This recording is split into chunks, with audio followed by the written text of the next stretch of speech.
So, if we ever manage to see as far as possible, really as far as our tools, our telescopes are capable of doing, do we reach a point where we can't see anything anymore, or do we keep seeing galaxies inside? We have telescopes for that. Since we have millimeter telescopes, millimeter waves, it's more like radio astronomy. So the wavelength is no longer 0.5 microns like in optics, but 1 millimeter, 2 millimeters. So we can't see it with the naked eye, but we have radio detectors that make it possible. So we launched a series of satellites. In 1990, it was the COBE satellite. Then in 2000, it was Wilkinson Microwave Anisotropy Probe. And then in 2010, 2012, it was Planck. Europeans launched the Planck satellite, which operates in the millimeter radio range to detect these wavelengths. We look at the cosmic background, the light from the Big Bang. This light back then, the universe from the Big Bang was very, very, very hot, millions and billions of degrees. And then as the universe expanded, it cooled down. And today, this cosmic background radiation is at 3 degrees Kelvin, well, 2.7 degrees Kelvin to be exact. So this 2.7 degrees, it's very cold, and it corresponds to this wavelength of 2 millimeters, 3 millimeters. So we receive this somewhat cold light, if you can say that, and we detect it. With these detectors, we made a map of the sky in this wavelength, actually. We're going back. So where do these photons come from? Actually, they travel in a straight line, and they stop at the last scattering. Actually, they were scattered a little bit. When we look at a wall, for example, well, we don't see the light coming. We see the wall. The light comes to us from the wall. But since it's in a straight line, it's transparent. We only see the wall, and there we see a wall in a way, and this wall is at 380,000 years after the Big Bang. There, the universe is opaque. It's like a frosted glass. We can't see beyond it. So what we see are the photons coming to us from that frosted glass. In a way, this last scattering surface, a bit like the sun, by the way, we can't see inside the sun. It's a gas. But the surface of the sun is optically thick. So we see the photons that reach us, but we see the surface of the sun. We don't see the inside. So here, it's the same. The Big Bang, we stop. It's very, very close to the Big Bang. And you can see that there is no structure. There are no galaxies, nothing. That's what you wanted to see. There is nothing. There is no structure. There is light, but there is no structure. Okay, and after how much time did the first galaxies start to form? Well, actually, we have that now with the James Webb Telescope that we just launched. So we launched a telescope a bit like the Hubble Space Telescope, which looked in the optical range, and the next one in the infrared. Now we're looking much farther in the infrared, since the galaxies are very redshifted because of the expansion of the universe. So we're observing galaxies 100 million years after the Big Bang. That's very short when you know that it takes 13 billion years to reach the present time, so 100 million. These are really the first galaxies we're seeing. So it's actually faster than we thought? It's faster. Indeed, we were surprised when we saw massive galaxies. Moreover, we thought there would be small galaxies, a bit like globular clusters, about 1 million solar masses. And then they merge and form the galaxies we see today. But actually, we realized that there were a lot of massive galaxies very early on. So why? Because there are still overdensities and voids, emptiness and fullness. You could say that when the universe is denser, everything happens faster. There are more collisions, more of them. So massive galaxies are born in the overdensities. We are actually in a void right now in the Milky Way, so everything happens slowly.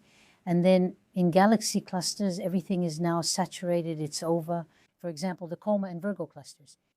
These are systems that have a lot of elliptical galaxies, which are dead, which no longer form stars. So evolution is finished there, whereas in the voids, evolution continues. A galaxy.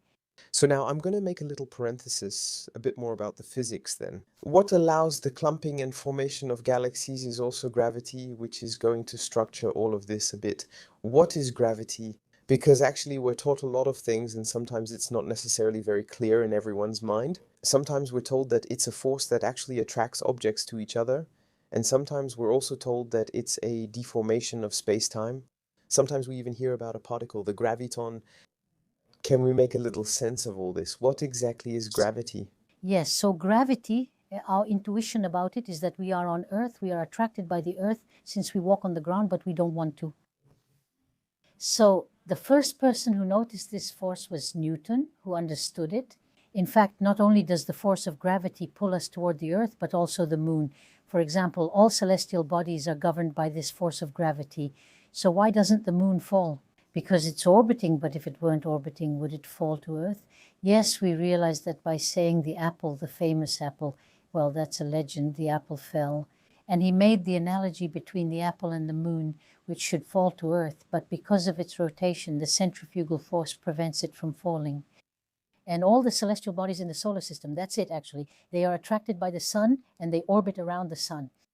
So he understood that, and so he realized there was an attractive force, which he said is inversely proportional to the square of the distance, and we stopped there. That was already a big step, a huge step forward.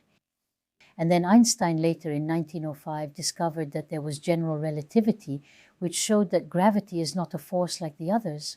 Why? Because there is an equivalence between inertial mass and gravitational mass in a way, and it's always the same thing. And so all bodies must fall in a gravity chamber where there is no air resistance, etc.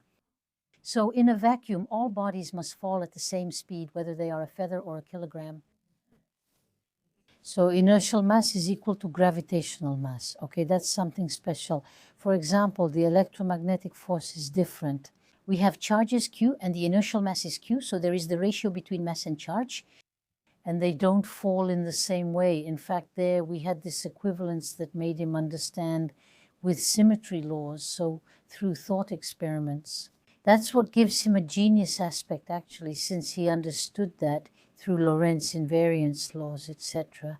We could have this dilation or contraction of space, so gravity was more like a deformation of space. We always imagine a two-dimensional carpet because it's hard to picture it in 3 dimensions, of course. So let's imagine that space is a carpet. Obviously, any mass will curve the carpet, and of course, all the other masses will be attracted by this potential well. In a way, so that's it. The deformation of space creates gravity. D. Speaking of gravity, there are also celestial bodies that are known for their gravity. I'm thinking of black holes. How can a black hole appear? What causes its appearance? So black holes, we have a lot of them in astrophysics. We measure many of them. Well, a black hole appears at the end of a star's life. So when a star, like the sun, which isn't very massive, about 1 solar mass, which is actually the definition of the unit, well, at the end of its life, when it has used up its fuel, it will become, because for now gravity is balanced by radiation pressure.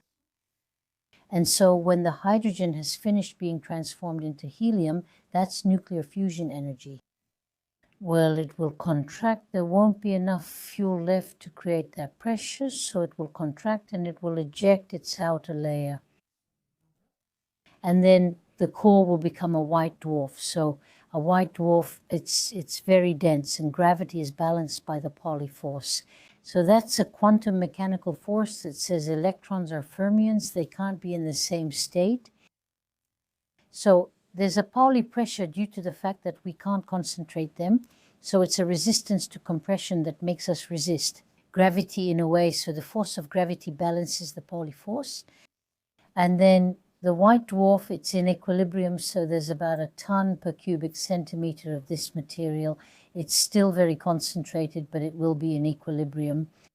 And that's how we get planetary nebulae around white dwarfs, which are very beautiful because the envelope radiates, etc. But at the center, we always have this white dwarf. If the mass is greater at that point, the Pauli force is no longer strong enough to counteract gravity. And we have a neutron star. This time, the neutrons, protons, and electrons have been compressed, and we only have neutrons left. These neutrons are still fermions. We have a Pauli force, but it's much stronger. This time we have 1 billion tons per cubic centimeter, so it's still much greater. There we have pulsars, which are neutron stars. For a solar mass, it must be about 1 kilometer instead of 700,000 kilometers like the sun. So they will spin because of the conservation of angular momentum. They spin very fast. They can spin 1,000 times per second, and they emit beams like that, pulses, which is why we call them pulsars. And then what we have here is a mass that is the remnant, which is more than 3 solar masses. At that point, even the Pauli force and the neutrons are not able to counteract gravity. So that's fundamental. Instead of just denting the carpet, we're actually making a hole, like a black hole. And so we have something that in the current state of gravity is just a singularity. But certainly there is no singularity, because when we have quantum scales like 10 to the minus 35 centimeters, for example, Well, we must have quantum gravity, which will probably reduce this singularity to something physically reasonable. When we talk about quantum gravity, what do we mean? Are we talking about the graviton? Is that when we refer to it?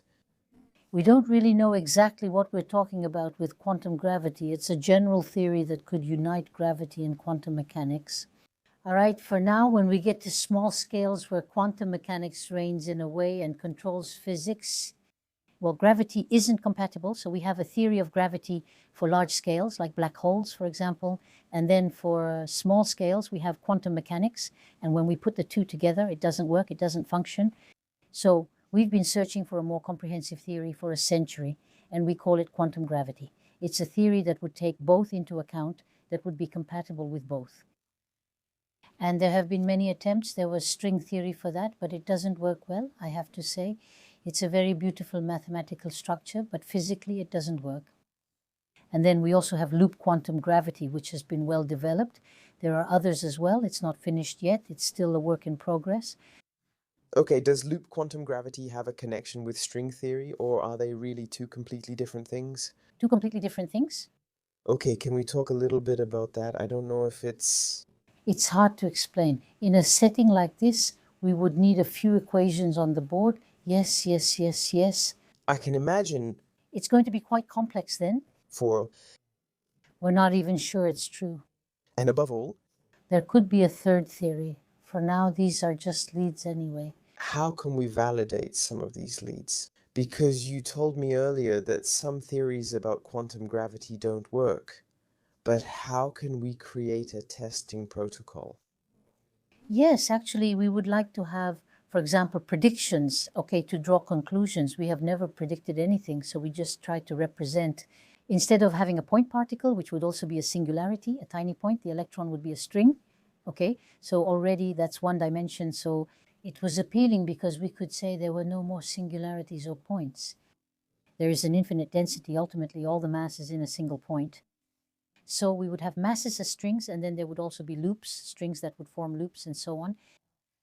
But it's very complex. In addition, there are membranes, then also branes, as we call them, because there are strings, one dimension, and branes with two dimensions. And then with string theory, we're required to have 25 dimensions, not just 3 dimensions plus a fourth in time, but 25 dimensions. So all the dimensions that we don't see would be contracted. So there was also a theory of supersymmetry, at one point supergravity, where the structure, elementary particles, which are quarks, because neutrons and protons are made of quarks. So there are quarks, there are leptons, neutrinos, electrons, and so on. All these particles, it was assumed at some point, and maybe we'll talk about it, maybe for dark matter, because there's a lot of invisible matter in the universe, and we don't have any candidates. In the main standard models of particles, then, we invented a whole symmetrical structure. All particles would appear symmetrical in another structure of particles. And this supersymmetry made it possible to reduce the number of dimensions from 25 to 11. That's already a lot. The problem is we haven't seen these superparticles. At Conseil Européen pour la Recherche Nucléaire, where we have proton collisions, we create very, very energetic collisions. We should have formed lots of supersymmetric particles, and we haven't seen them. So we're back to 25 dimensions, you could say. None of the predictions of string theories have been confirmed. In a way, you can always say that they're so concentrated that we can't see them, but after a while still. To go back a bit to what we were saying about black holes, is there a chance that a black hole could eventually disappear one day? Or will black holes actually end up accumulating more and more matter and energy until there are only black holes left in the universe? So for stellar mass black holes, what we see is the end of a star's life, as we explained earlier, and we see a lot of them because actually there are 300 billion stars in the Milky Way, and maybe 10% of them are very massive, and those will become black holes. So that still makes 30 billion small black holes orbiting around the Milky Way. So we have a lot of them, but those ones don't evaporate. There are also supermassive black holes at the center of every galaxy. In another galaxy, there's one with 4 million solar masses. Some very large elliptical galaxies can contain billions of solar masses. It always falls to the center because it's so massive that it spirals inward. So these big black holes are always at the center of each galaxy, and those ones, they don't disappear. However, if we had very small black holes, they could evaporate. So that was Stephen Hawking's theory, which told us that there's a certain thermodynamics of black holes, meaning a small black hole. It's even hotter when its mass is small, so there's a surface temperature that decreases as the mass decreases. Very hot ones will evaporate. But how does evaporation happen? It's a mechanical phenomenon and also a quantum one. We can say that the energy is so strong near the black hole, especially a small black hole, because the average density of a black hole inside the horizon. So the horizon, maybe we should define it. It's the radius beyond which the escape velocity equals the speed of light. So that means even light can't escape. So we call that the horizon. And this horizon has a radius proportional to the mass of the black hole. So the higher the density, which is m over r cubed, if r is proportional to m, the density will be 1 over m squared. So the density, the smaller the black hole, the greater the density is, much, much higher. For a large black hole, it's actually much less than the density of water at average speed. Inside the horizon, you don't notice when you're near a large black hole that you're there. You can even enter the horizon and not even realize it. However, near a small black hole, in that case, tidal forces completely destroy any astronaut even before reaching the horizon, because the force is much greater. So in these small black holes, the force is so strong that the energy is very high. And you can have pair creation, particles and antiparticles, right? The antiparticles are swallowed by the black hole, and so the particles escape, and so that causes evaporation. The black hole's mass decreases as it absorbs antiparticles that effectively evaporate its mass. That's only true for small black holes. Small ones, exactly, the big ones. Them? Don't do that. Solar masses are already too big. You need several orders of magnitude below the solar mass for it to evaporate within the age of the universe. Otherwise, you would have to wait much longer than the age of the universe for it to evaporate. So the big black holes, actually, they keep accreting mass. The big ones, the ones at the center of galaxies, they just keep growing. These particles and antiparticles that appear near a black hole, where do they come from? What causes their appearance? Well, it's actually this Heisenberg uncertainty principle, where we have the energy and the time during which this energy occurs, which is a product equal to h bar, the big constant of quantum mechanics. So in a very short time, that's 10 to the minus 32 seconds, very brief, we can have a huge amount of energy all at once. An energy fluctuation of the vacuum, because we have the vacuum around the black hole, so there's an energy fluctuation of the vacuum, and it's this energy that might create particles and antiparticles for a very brief time. But if the black hole swallows something, well, that's it. So it's this vacuum energy that we measure in the laboratory. Quantum mechanics has been very well verified. There's actually a Casimir force for that, which says that when you put conducting metal plates in a vacuum, pure vacuum, well, they attract each other. Because actually there is the creation of these particle-antiparticle pairs of light, of energy fluctuations. There is less energy between the plates, so they attract each other.